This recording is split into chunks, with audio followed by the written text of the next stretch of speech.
100នាក់ម្នាក់$100អស់តែ10000ហ្នឹងមែនអត់អូខេតោះអញ្ចឹងសម្រាប់អ្នកដែលកាន់សរុបនេះជាសែតខមមិនក្នុងវីដេអូនេះបានមុនគេជូនម្នាក់$100 100នាក់អើលឿនឡើងចាច់ស្តុកហ្នឹងចុះនិយាយច្រើនណាព្រោះអស់បានលក់អីហ្នឹងអញ្ចឹង$100 100នាក់អស់តែ10000តើមែនអត់តោះគេកាក់មកកណោយកលុយ$100ចែកហ្វេន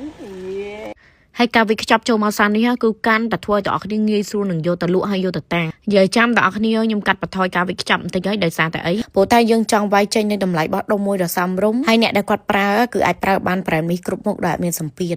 តម្លៃគឺមហាសែនសមរម្យហើយសំខាន់ណាយកទៅលក់ដាក់តាំងស្អាតផ្លឹងហ្មងហើយសម្បកដែលតាំងហ្នឹងទាំងអស់គ្នាកុំភ្លេចណាមិនថាអ្នកលក់ឬអ្នកទិញឲ្យតែមានសម្បកប្រអប់នឹងទាំងអស់គ្នាអាចតែសេឈ្មោះនៅលើនឹងបានហើយធ្វើការខមមិននៅក្នុងវីដេអូនេះអញ្ចឹងជាយាកនឹងធ្វើការចាប់រង្វាន់ជូនអញ្ចឹងហើយជើងនេះបានតាំងអ្នកលក់បានតាំងអ្នកទិញអញ្ចឹងបើសិនជាអ្នកទិញគាត់ទិញប្រើតាំងប្រអប់គាត់ក៏មានឱកាសឈ្នះរង្វាន់ដូចគ្នាចារង្វាន់មិនតូចទេណាស្លឹកមាសហើយក៏មិនស្លឹកមាសមហុនដែរចាគឺស្លឹកមាសចាប់ពី 1G ដល់ 5G ហើយពពួកសរុប HiFu នេះសូមបញ្ជាក់ឲ្យបញ្ជាក់ទៀតមិនមែនផ្ដោតទៅលើការព្យាបាលពពួកអាចរយមុនស្នាមចំកម្រិតធ្ងន់ទេគឺវាផ្ដោតទៅលើការព្យាបាលបែបកម្រិតស្រាលហើយអ្វីដែលសំខាន់គឺផ្ដោតទៅលើការបន្តឹងស្បែកមុខឲ្យហាប់ណែការផ្ចិតរុនរោមនិងការសង្គ្រោះស្បែកមុខដែលខូចហើយរលាកមិនត្រឹមតែដើរតួជាស្រោមបង្ហាប់ឬបន្តឹងស្បែកមុខទេណាតួនាទីរបស់វាក៏ដើរតួជា moisturizer ទ្រាប់ពីក្រោម make up ផងដែរហើយការផ្គត់ផ្គង់ជាតិទឹកនៅក្នុងស្បែកមុខក៏មានកម្រិតខ្ពស់អញ្ចឹងបងប្អូនអាចប្រើប្រាស់ជា set ជាមួយនឹង Savannah បានហើយកុំថាចូលសារនេះចាចែកគ្នាគ្រាន់ណាអត់គ្រាន់ទេណាខ្ញុំចង់ខ្លាចហ្មង brand នេះដាក់ឲ្យកផ្ទុះដែរលទ្ធផលទាំងអស់នេះហើយដែលធ្វើឲ្យខ្ញុំជឿថាលទ្ធផលនៃភាពស្មោះត្រង់ហើយលទ្ធផលដែលបង្កើនទំនុកចិត្តពីភ្ញៀវ